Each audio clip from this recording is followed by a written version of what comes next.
پھر مجھے کربلا یاد آ گیا کہ یہی مہینہ تھا، 10 محرم تھی اور جمعے کا دن تھا اور نماز کا وقت داخل ہوا، تو امام علی مقام نے اپنے لشکر کے سردار زہیر سے فرمایا ان سے کہو جنگ بند کریں یا تھوڑی دیر کے لیے رک جائیں، میں نماز پڑھ لوں، ہمیں نماز پڑھنے دیں۔ تو زہیر نے گھوڑا آگے بڑھا کر کہا شمر سے تھوڑی مہلت دو، ہم نماز پڑھ لیں، پھر تم نے جو مرضی کرنا ہے، نماز تو پڑھنے دو۔ شمر نے کہا ہم نماز نہیں پڑھنے دیں گے۔ ایک اور کوفی کھڑا تھا، اس کا نام حسین بن نمیر، انہوں نے کہا تمہاری نماز ہوتی ہی نہیں۔ انہوں نے کہا لعنت ہے تم پر، جس گھر کی طفیل نماز ملی ان کی نہیں ہوتی۔ تو انہوں نے واپس آ کر عرض کی حضور وہ نماز پڑھنے کے لیے جنگ نہیں روکیں گے۔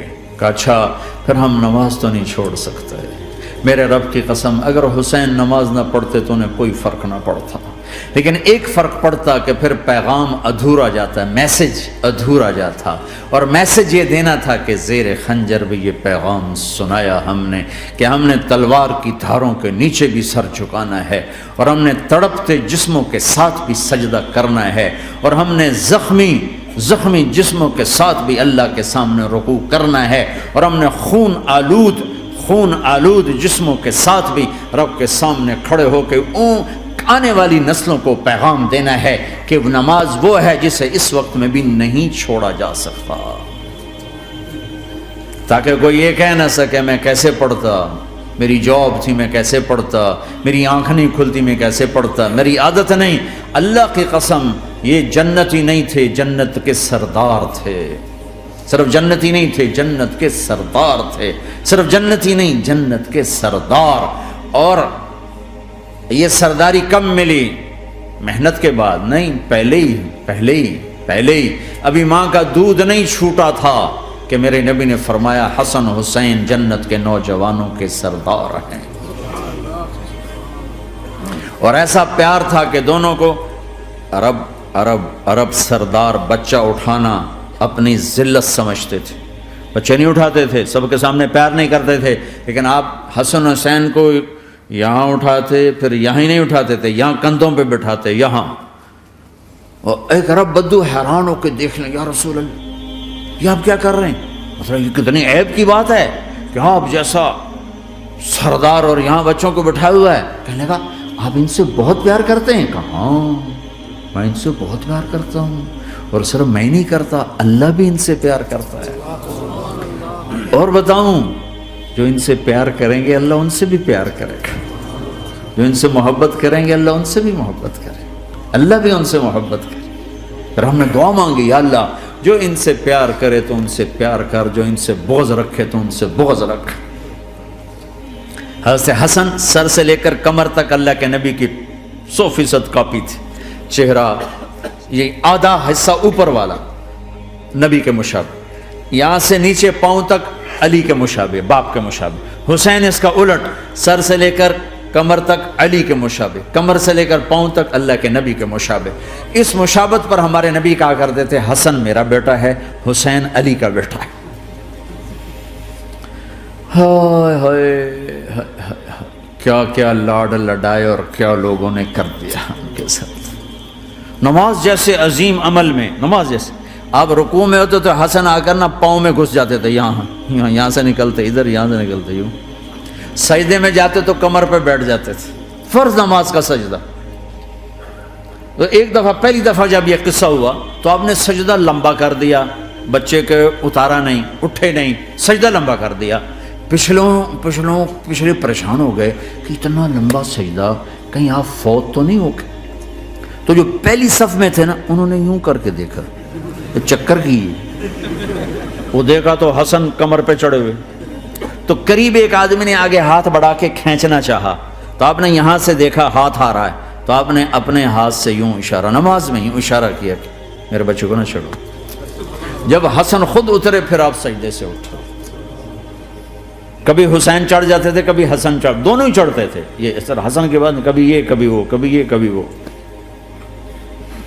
اور آپ حسن کو جب چھوٹے تھے زیادہ حسن، تو آپ حسن کو یوں زبان دکھاتے، اتنا بڑا عظیم نبی کیا ہو رہا ہے، تو وہ زبان، آپ کی زبان بڑی سرخ خوبصورت تو وہ بچہ سمجھتا شاید یہ کوئی کھانے کی چیز ہے، تو آگے یوں ہاتھ مارتا ہے، پکڑنے کے لیے ہاتھ مارتا، پھر وہ بیٹھ جاتے، پھر آپ کہتے ہیں یہ میرا نبی گھر کی زندگی بتا رہا ہے۔ اور تمہیں تو بچوں کے پاس بیٹھنے کا وقت ہی کوئی نہیں، بیگم بھی کم جاب پہ جا رہی، خامد بھی جاب پہ جا رہا، پیچھے بچے ڈرگ بیچنے پہ لگے، اب تم کس کام کے ہو؟ کیا کرو گے اس دولت کو؟ جب نہیں ڈرگ بیچو، گستاخ ہو گیا، بدتمیز ہو گیا، تو اس دھن دولت کو آگ لگا دو جا کے۔ آپ اپنے بچوں کو ٹائم دو، اپنے بچوں کو ٹائم دو۔ عورت کا کام کمانا نہیں ہے، عورت کا کام نسل کو بنانا ہے۔ قناعت سیکھو، قناعت تو آسانی سے مینج ہو جائے گا، قناعت نہیں تو پھر تو دنیا کے بادشاہ کی بھی ہوس پوری نہیں ہو سکتی۔ کھیلتے تھے، حسن حسین کی کشتی کراتے تھے، دونوں بھائیوں کی کشتی کراتے۔ ایک دفعہ دونوں کی کشتی ہو رہی اور حسین ذرا کمزور پڑ رہے تھے، تو آپ اس کو شاباش دیتے، شاباش شاباش شاباش۔ تو حضرت فاطمہ کہنے لگی، ماں بھی بیٹھی تھی، کہنے لگی یا رسول اللہ آپ حسین کو شاباش دے رہے ہیں، حسن کو کیوں نہیں دے رہے؟ تو آپ نے کہا یہ جبریل میرے پاس کھڑا ہوا ہے، یہ بھی حسین کو شاباش دے رہا ہے، تو میں بھی حسین کو شاباش دے رہا ہوں۔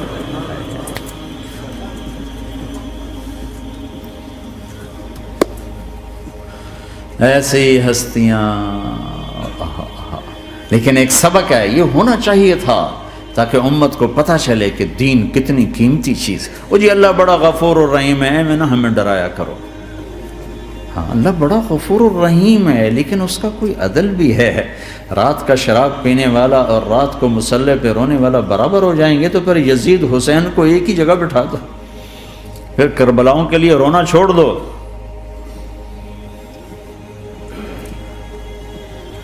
رات کو ناچنے والی، رات کو رونے والی برابر ہو جائیں گے، سود کھانے والا، حلال کھانے والا برابر ہو جائیں گے، شراب بیچنے والا اور مزدوری کرنے والا برابر ہو جائیں گے، جھوٹ بولنے والا، سچ بولنے والا برابر ہو جائیں گے۔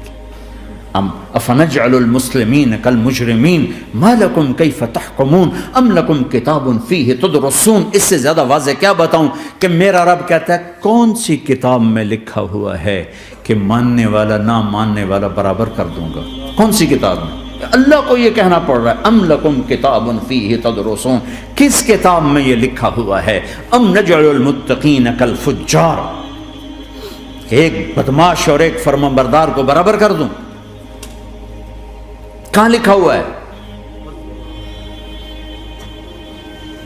ایسی ہستیاں، جنگ سے پہلے اونگ آ گئی، آنکھ کھلی تو ہنسنے لگے۔ بہن نے پوچھا یہ تو ہنسنے کا موقع نہیں، کیوں ہنسے ہو؟ زینب کہا بہن اللہ کے نبی خواب میں آئے، فرما رہے ہیں بیٹا میں لینے آ چکا ہوں، تو اب نہ پڑھے نماز، اب کیا مسئلہ ہے؟ جنت کے لیے تو کرنا ہے سب، یہ جنت کے لیے تو کر رہے، اللہ کے لیے تو کر رہے کہ زر دادن و جان دادن نہ آئے از لذت دیدارش، خسرو چتواں گفتن سر دادن و جان دادن نہ دیدار خیارے۔ اس اللہ کے لیے تو سر کٹا رہے ہیں، تو وہ تو راضی ہو چکا ہے، نبی آ چکا ہے، آؤ بیٹا میں لینے آ چکا ہوں، تو اب نہ پڑھے نماز؟ نہیں نہیں، برمنگم والوں کو کون بتائے گا کہ نماز کیسی چیز ہے؟ انہوں نے کہا جی وہ نہیں جنگ رو کرے گا، پھر چلو نماز پڑھو، نماز تو نہیں چھوڑی جا سکتی۔ آدھوں کو روک دیا تم جنگ کرو، آدھوں سے کہا تم نماز پڑھو، آدھوں نے نماز پڑھی، آدھوں نے جنگ کی۔ پھر جنہوں نے نماز پڑھی انہوں نے کہا تم آگے بڑھ جاؤ، ان سے کہا تم جا کے پیچھے اللہ کے بارگاہ میں سجدہ کرو۔ 1400 سال کی تاریخ میں ایسے نمازی میری نظروں سے نہیں گزرے، پر ایسی نماز نہیں پڑھی گئی نبی کے زمانے کے بعد۔ آپ نے بھی صلاۃ خوف ایک پڑھی تھی، وہ نبی تو نبی ہوتا ہے، اور کیا ان کا حال تھا، خون و خون، اپنے خون سے وضو کیے یا کربلا کی مٹی سے تیمم کیے؟ جب سجدوں میں سر رکھ کے سبحان ربی الاعلی کہا ہوگا تو دھرتی میں کیا ہلچل مچی ہوگی۔ نماز نہ چھوڑا، نماز نہ چھوڑنا، کوئی عورت نہ کوئی مرد، نماز نہ چھوٹے۔